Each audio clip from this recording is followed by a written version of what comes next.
Le réseau a pour objectif de davantage médiatiser la cause sahraoui et le combat du peuple, notamment cette phase marquée par la transgression par le Maroc de l'accord de cessez-le-feu. Le réseau compte étendre ses actions au niveau régional et international. Sont présents à cette rencontre les membres du réseau créé, l'ambassadeur de la RAST à Alger, le DG du Centre national des études de stratégie globale, des universitaires et bien entendu des journalistes de la presse algérienne écrite et audiovisuelle, publique et privée, membres du réseau de soutien venus des 4 coins de l'Algérie.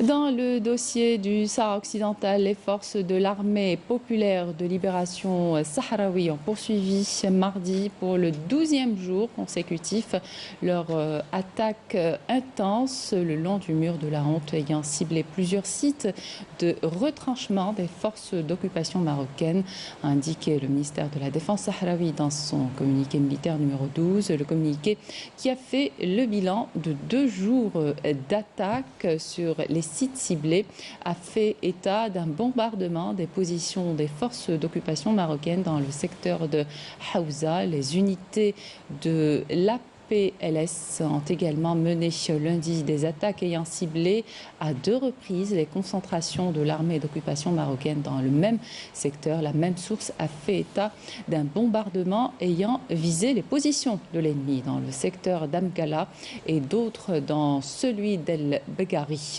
Les vaillantes unités de l'APLS sont déterminées à poursuivre la destruction des bastions des envahisseurs le long du mur de l'humiliation et de la honte, a poursuivi le ministère de la Défense sahraoui.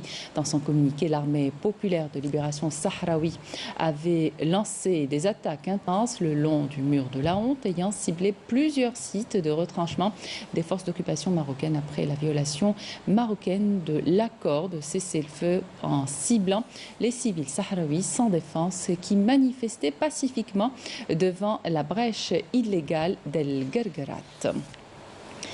La situation épidémiologique en Algérie à présent, 1133 nouveaux cas confirmés de coronavirus, 649 guérisons et 15 décès. Dernier bilan communiqué hier par les autorités sanitaires.